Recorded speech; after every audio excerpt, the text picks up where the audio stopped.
성도 여러분, 오늘도 여러분의 모든 길 가운데 주님과 동행하시는 축복이 있기를 소망합니다. 오늘 우리가 함께 묵상하실 하나님 말씀은 로마서 9장 30절에서 10장 4절의 말씀입니다.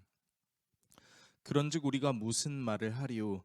의의를 따르지 아니한 이방인들이 의의를 얻었으니 곧 믿음에서 난 의요.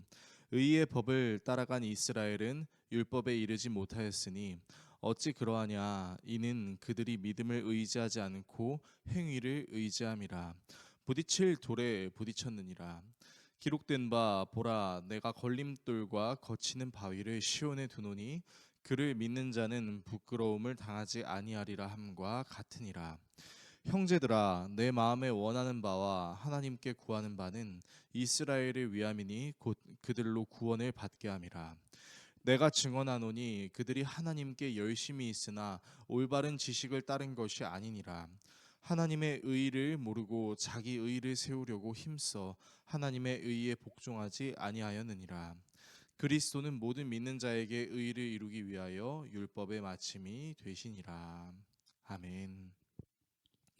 바울은 의의를 추구했던 이스라엘 사람들과는 다르게 의의를 추구하지 않았던 이방인들이 의의를 얻은 이유에 대해 이스라엘 사람들은 의의 율법을 추구했지만 그들은 믿음의 근거에서 의의를 얻으려고 하는 것이 아닌 행위의 근거에서 의의를 얻으려고 했고, 이방인들은 행위의 근거에서 의의를 얻으려고 하는 것이 아닌 예수님을 신뢰하는 것을 근거로 의의를 얻었다라고 말합니다. 그러면서 굉장히 신기한 표현을 사용하는데요.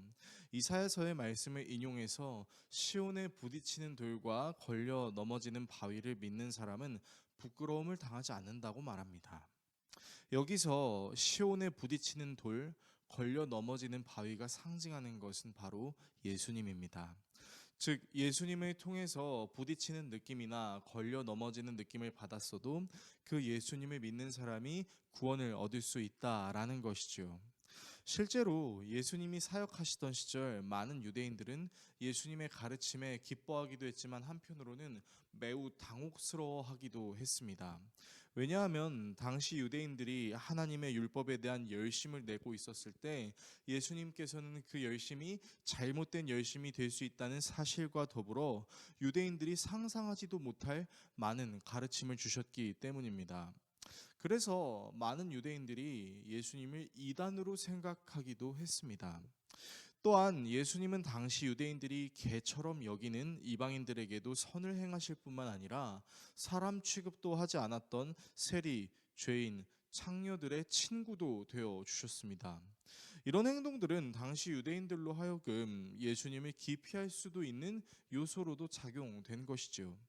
그럼에도 불구하고 바울은 로마서 9장 서두에서 자신의 동족 유대인들이 구원을 받을 수만 있다면 자신이 구원의 길에서 끊어져도 된다라는 표현을 기억나게 하는 듯 다시 한번 10장 서두에서 정말로 유대인들의 구원을 간절히 말하며, 그럼에도 불구하고 아쉬운 것은 그들은 여전히 하나님에 대한 바른 지식을 갖지 못한 채 자기들의 의의를 세움으로 하나님의 의의에는 복종하고 있지 않다라는 것을 오늘 본문을 통해 이야기하고 있는 것입니다.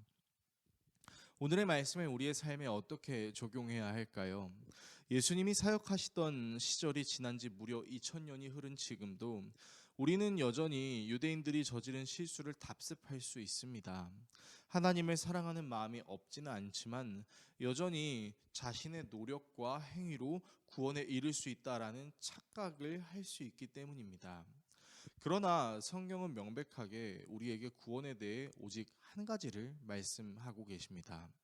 예수님께서 십자가에 달리시기 전 제자들에게 가르치셨던 말씀, 바로 내가 길이요 진리요 생명이니 나로 말미암지 않고는 아버지께로 올 자가 없느니라 라는 말입니다. 이 말인즉슨 내 노력과 행위가 아버지 하나님께 가게 하는 것이라기보단 예수님을 통해서만 아버지 하나님께 갈 수 있다라는 것이죠. 이 말씀이 우리의 노력과 행위를 부정하는 것은 아닙니다. 오히려 노력과 행위의 진정한 의미를 해석해주는 말이 될 수 있습니다. 구원을 얻기 위해 노력하고 행동하는 것이라기보다는 나를 하나님께 인도하신 그 예수님의 사랑이 나로 하여금 노력하게 하고 행동하게 한다라고 표현할 수 있게 하는 것이죠. 만약 우리의 노력과 행위만으로 구원을 얻을 수 있다라고 생각한다면 예수님의 자비하심을 우리는 이해할 수 없을 것입니다. 왜냐하면 예수님의 자비하심은 노력과 행위와 관련 없는 연약한 자들도 악한 자들에게도 적용될 수 있기 때문입니다. 우리가 예수님의 눈과 마음을 추구하지 않는다면, 그리고 우리가 그것을 계속해서 알려고 하지 않는다면, 노력하지 않는 연약한 사람, 행동하지 않은 악한 사람은 구원이 필요한 사람이 아닌 심판이 행해져야 될 사람으로 보게 될 수 있기 때문이며, 이런 마음은 오히려 예수님을 자신의 삶의 걸림돌로 볼 수 있기 때문입니다. 우리의 신앙이 어떠하느냐에 따라 예수님은 걸림돌이 될 수도 구원의 반석이 될 수도 있습니다. 우리의 신앙이 예수님을 귀찮은 존재로 여기는 것이 아닌 길이요 진리요 생명이신 유일한 구원자로 여길 수 있기를 예수 그리스도의 이름으로 축원합니다. 기도하겠습니다. 우리를 사랑하시는 하나님, 때때로 우리의 노력과 행위가 왜곡되거나 잘못되면 우리는 예수님의 사랑도 이상하다고 여길 수 있는 연약함과 악함이 있음을 주님께 고백합니다. 오직 길이요 진리요 생명이신 예수님을 통해서만 아버지께 갈 수 있음을 잊지 않으므로 예수 그리스도의 은혜로 구원을 얻는 우리 모두가 되게 하여 주십시오. 예수 그리스도의 이름으로 기도합니다. 아멘.